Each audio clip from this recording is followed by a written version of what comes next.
बकुळा या कथेचा उर्वरित भाग आता मी तुम्हाला सांगत आहे. गाडी निघून गेली होती. आता काय करावे हा मोठा प्रश्न तिच्या पुढे उभा राहिला. घरी परत जाऊ का की काय करू? पण आईसाठी तिचा जीव व्याकुळ झाला होता.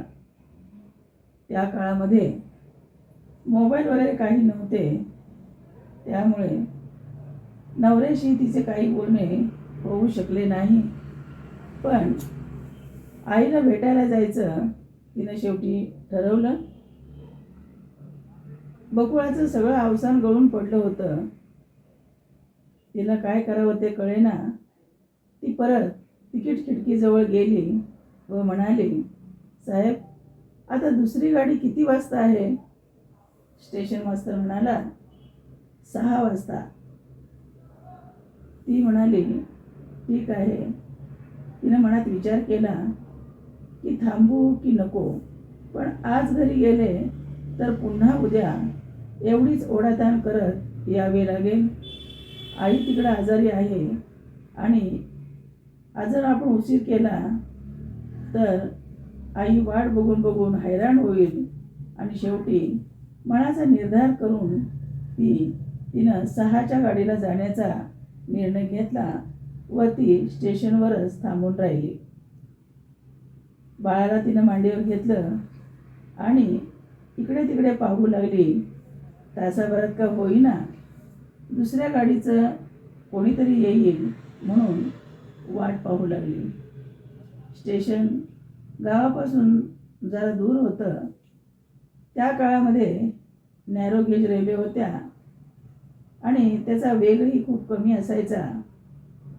कधी कधी त्या इतक्या हळू चालायच्या की आम्ही गमतीनं म्हणायचो की बैलगाडी याच्यापेक्षा फास्ट चालते. असो, तर ती दूरवर पाहत होती. तिची नजर भिरभिरत होती. आता दिवस मावळ तिकडं झुकू लागला होता आणि तेवढ्यात एक जण त्या ठिकाणी स्टेशनवर आला. तो साफसफाई करणारा शिपाई होता. त्याने बाहेरचं अंगण झाडलं, स्टेशन मास्तरची खोली झाडली आणि लाईट लावून तो निघून गेला. जसा तो निघून गेला तसं बकुळाही एका बाकड्यावर बाळाला मांडीवर घेऊन बसून राहिली. तेव्हा थंडी पडू लागली होती आणि अंधारही हळूहळू आपले हातपाय पसरू लागला होता. आतमध्ये स्टेशन मास्तर काहीतरी लिखाण काम करत होता आणि ते झाल्यानंतर ते बाहेर आले. बाकड्यावर बकुळा बाळाला मांडीवर घेऊन केव्हाची बसली होती. तिची अवघडलेली अवस्था बघून ते तिच्या जवळ गेले व म्हणाले, बाई, गाडी यायला अजून 1-1.5 तास तरी आहे. तोवर बाळाला घेऊन आत बसा, कारण बाहेर आता गारठा पडू लागलेला आहे. त्या रूममध्ये तुम्ही बसू शकता, आराम करू शकता. काही काळजी करू नका, मी इथे बाहेर बसतो. तिला काय करावे कळेना, पण तिनं मनाचं धाडस केलं. म्हणाली, ठीक आहे साहेब, आणि तिनं बाळाला घेऊन आतमध्ये गेली. कारण सकाळपासून धावपळ करून तिचं अंग आंबून गेलेलं होतं. आत गेली आणि आपण थोडं पाठ टेकली तर बरं वाटेल असं तिला वाटलं. आतमध्ये गेल्यानंतर तिला असं दिसलं की भल्या मोठ्या घोंगडीवर एक सतरंजी अंथरली होती, एक उशी होती. अवघडलेल्या मनस्थितीमध्ये तिने बाळाला खाली झोपवलं आणि त्याच्या बाजूला एका कुशीवर आडवी झाली. दिवसभराच्या धावपळीमुळे क्षणात तिचा डोळा लागला. पण जेव्हा तिला जाणीव झाली की आपल्या शेजारी कोणीतरी झोपले आहे, तिचं अंग थंडगार पडलं व क्षणाचाही विचार न करता ती ताडकन उठून बसली. पाहते तर काय, स्टेशन मास्तर तिच्या जवळ होता. तोही उठला. म्हणाला, घाबरू नको, इथे कोणी नाही. त्याचे ते शब्द तिच्या कानात उकळत्या तेलाप्रमाणे आदळले. म्हणाली, साहेब, हे काय करताय? तुमच्या पाया पडते, बाजूला व्हा. तिने भयभीत होऊन दाराकडे पाहिले तर दाराला कडी घातली होती. तसा तिच्या काळजाचा ठोका चुकला आणि आता याच्या तावडीतून सुटायचे असेल तर काहीतरी युक्ती करावी लागेल हा विचार तिच्या मनात आला. धीर करून ती म्हणाली, साहेब. तिने हाताची आपल्या उजव्या हाताची करंगळी त्याला दाखवली आणि म्हणाली, साहेब, जरा बाहेर जाऊन येते. तो म्हणाला, बाहेर कशाला जाते? इथंच बाथरूम आहे ना, बाहेर नको जाऊ, आता अंधार पडलाय. ती म्हणाली, नको साहेब, हे तुमचं बाथरूम आहे ना, मी बाहेरच जाते. त्याला तिचा विश्वास वाटला. तो म्हणाला, ठीक आहे. ती हळूच बाहेर आली व अलगदपणे आवाज न करता दाराला बाहेरून कडी घातली. 2-3 मिनिटं झाली तरी ती आली नाही. म्हणून तो उठला व दरवाजा उघडू लागला. पण दरवाजा बाहेरून बंद होता. त्याला समजले. तसा तो हादरला. तो जोरजोरात दरवाजा वाजू लागला. तिला हाका मारू लागला, पण त्याचा काही उपयोग झाला नाही. त्याने खिडकीतून तिला विनवणी करू लागला, हात जोडू लागला. म्हणाला, आत्ता गाडी येईल, मला सिग्नल दिला पाहिजे. पण त्याचा काही उपयोग झाला नाही.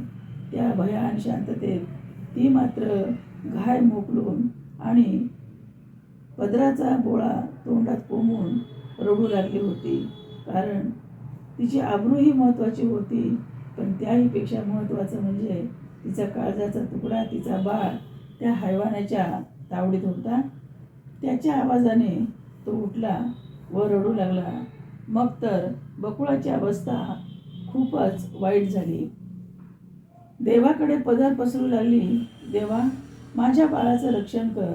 कोणीतरी देवासारखा माझ्या मदतीला पाठव. ती खिडकीतून तिला धमकावू लागला, दार उघड, नाही तर तुझ्या पोराला ठार मारेन. हे ऐकताच ती वेडीपशी झाली. देवाशिवाय देवाचा धावा करू लागली. कारण कोण माझ्या मदतीला येईल असं तिला झालं. पण सगळं व्यर्थ होतं आणि देवाचा धावा तिनं मनापासून केला असंच म्हणावं लागेल. कारण तेवढ्यात गाडीच्या शिट्टीचा आवाज तिच्या कानावर आला. ती धावतच रुळाकडे गेली व वाकून गाडी आली का पाहू लागली. पण गाडी काही दिसेना. दूरवर मात्र गाडीच्या लाईट दिसू लागल्या, पण गाडी काही येताना दिसेना. पुन्हा जोरजोरात गाडी शिट्टी मारू लागली. कारण तिला सिग्नल मिळाला नव्हता, त्यामुळे थोडी लांबच थांबलेली होती. स्टेशन मास्तरांचे धाबे दणाणले. तो विडापिसा झाला. दारावर लाथा मारू लागला. पण बकुळा ढम्म उभी होती, रडत होती, हातभर झाली होती आणि देवाचा धावा करू लागली.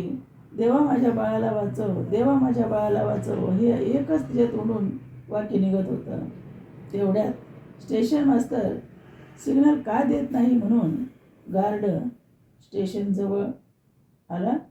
पाहतो तर काय, एक बाई रडत ओरडत असलेली त्याला दिसली. तो जसा जवळ आला तस बकुळा त्याच्याकडे धावत गेली आणि त्याच्या पायावर डोके टेकून मोठमोठ्याने रडू लागली, साहेब, माझ्या बाळाला वाचवा, साहेब, माझ्या बाळाला वाचवा.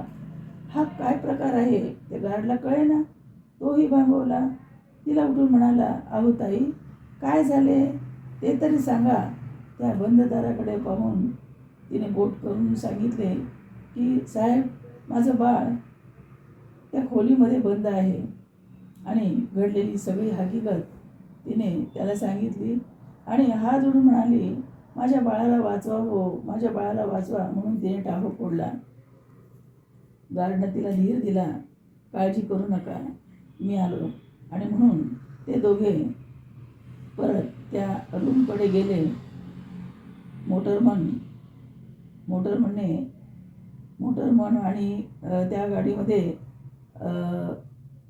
इंजिनमध्ये कोळसा टाकणारे असे तिघेजण त्या स्टेशनकडे मास्तरकडे गेले. दार उघडले आणि प्रथम त्यांनी स्टेशन मास्तरला ताब्यात घेतले. बकुळा धावतच बाळाकडे गेली. रडून रडून तो मलूल झाला होता. त्याला जवळ घेऊन पटापट त्याची मुके घेऊ लागली. त्याला हृदयाशी कवटाळू लागली. डोळ्यातून अविश्रांत तिच्या अश्रुधारा वाहू लागल्या आणि तिने छातीला घट्ट त्याला पकडून ठेवला आणि घाय मोकळून रडू लागली. आईचा स्पर्श होताच बाळ जागा झाला. त्याने डोळे उघडले आणि नंतर तिने त्याला छातीशी लावले.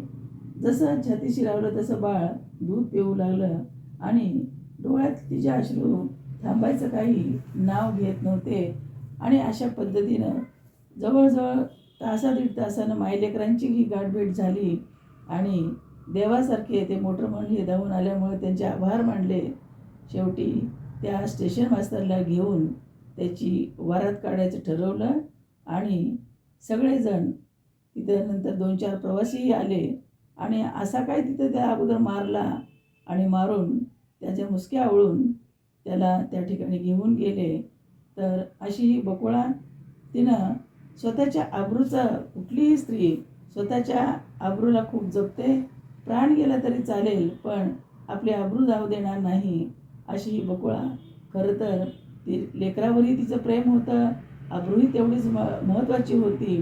आणि अशा द्विधा मनस्थितीत असलेल्या अतिशय पराकोटीची विलक्षण बिकट परिस्थिती असताना सुद्धा अतिशय धीरानं तिनं त्याला सामोरं गेली. अशा ह्या बकुळा आपल्या समाजामध्ये व्हाव्यात, आपल्या आबरूचं रक्षण कराव्यात अशी इच्छा आहे. असो, धन्यवाद.